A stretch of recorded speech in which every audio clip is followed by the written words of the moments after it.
Weekly Renewal is brought to you by Calvo Select Care.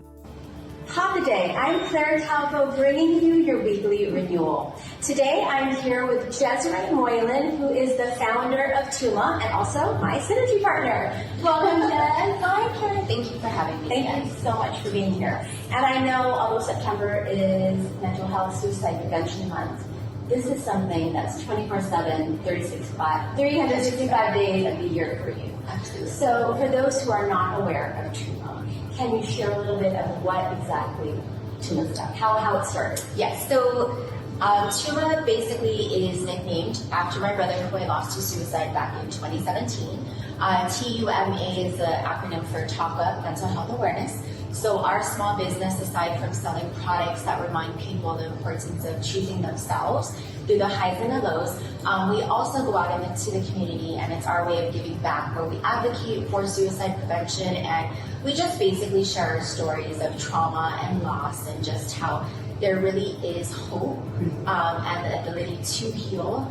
And we just basically share resources in the community to remind people that help is attainable. I started TUMA back in 2018, a year after he passed, but it was more so my form of healing, so it was something I really just shared amongst family and close friends.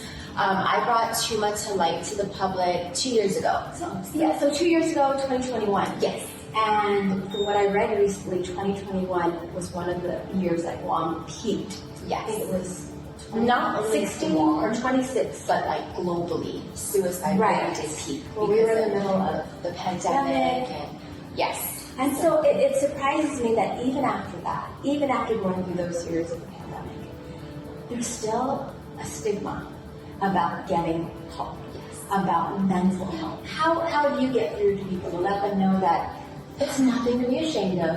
Absolutely. And I think for the most part, it starts with you, right? So like, I like to always remind people, a stigma-free me becomes a stigma-free we. So we can't control the way other people think. A lot of it's generations. I've noticed that from doing all these talk it ups, the older generation is someone a little bit more resentful in talking about it because it's something that's so foreign. Yes, they never talked about it during their younger years, so it's like, why now? But a lot of people, it just takes, I guess, just like this open communication, talking about it and normalizing it, right? And then eventually people will either listen, which is a good thing, and whether or not they feel comfortable enough talking or sharing their story. To me, the most important thing is at least they're listening, right?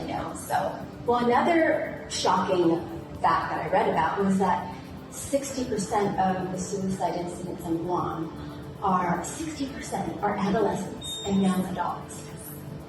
And so that begs the question, what are we doing in the school systems? What are we doing as far as, because I mean, that's your foundation. Absolutely. And I think a lot of it, just my personal opinion is just the fact that kids today have so much access to social media, to just reading things off of the internet, Right. So what I tend to do with my kids is I always want to make sure that I get to them first. I have these conversations because a lot of times parents fear that if they talk about it, they're going to put it in the mind of their child, and that is completely false. Yes.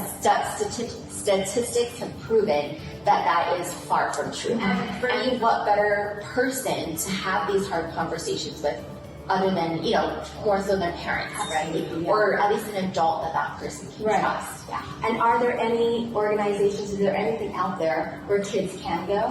Right now I know Guam Behavioral, right? They can go to Guam Behavioral. Most times I know what I've learned is that a lot of times people fear reaching out on Guam because we're so small and very cultured and everybody knows everyone. So I always encourage the youth to utilize the National Suicide Crisis and Prevention Lifeline, which is 988.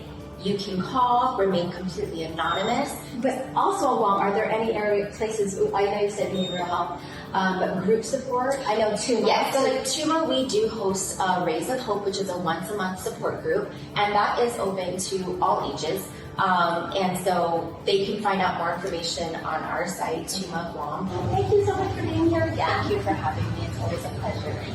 And thank you. I will see you next time on your weekly renewal. Weekly Renewal is brought to you by Calvo Select Care.